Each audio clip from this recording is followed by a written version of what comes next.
എങ്ങനെയാണ് പാർവതി ശിവന്റെ പ്രണയം പരീക്ഷിച്ചത്? ഒരിക്കൽ പാർവതി ശിവന്റെ സ്നേഹം പരീക്ഷിക്കാൻ തീരുമാനിച്ചു. അവർ ദിവ്യ ആത്മമിത്രങ്ങളാണെങ്കിലും അവൾ ആശ്ചര്യപ്പെട്ടു. ശിവൻ എന്നെ ശരിക്കും സ്നേഹിക്കുന്നുണ്ടോ, അതോ എൻ്റെ സൗന്ദര്യം മാത്രമാണോ അവനെ ആകർഷിക്കുന്നത്? കണ്ടെത്താൻ അവൾ ഒരു കളിയായ പ്ലാൻ കൊണ്ടുവന്നു.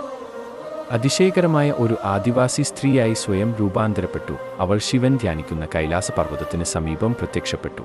ചടുലമായ വസ്ത്രം ധരിച്ച് കുസൃതി നിറഞ്ഞ പുഞ്ചിരിയോടെ അവൾ അവൻ്റെ അടുത്തേക്ക് നടന്നു. വലിയ യോഗി, അവൾ മധുരമായി പറഞ്ഞു, നിങ്ങൾ വളരെ ശാന്തനാണ്. നിനക്ക് വല്ല കമ്പനിയും വേണ്ടേ? അവൾ എല്ലാം പരീക്ഷിച്ചു. മുഖസ്തുതിയുള്ള വാക്കുകൾ, ആകർഷകമായ നോട്ടങ്ങൾ, കളിയായ ചാരുത. പക്ഷേ ശിവ പതറിയില്ല. അവൻ കണ്ണു തുറന്നു, അറിഞ്ഞുകൊണ്ട് പുഞ്ചിരിച്ചു. പാർവതി, നിനക്ക് നിന്റെ രൂപം മാറ്റാം, പക്ഷേ ഞാൻ നിന്നെ എപ്പോഴും തിരിച്ചറിയും. നിന്നോടുള്ള എൻ്റെ സ്നേഹം ബാഹ്യരൂപങ്ങളാൽ ബന്ധിക്കപ്പെട്ടിട്ടില്ല, അത് ശാശ്വതമാണ്. പിടിക്കപ്പെട്ടു.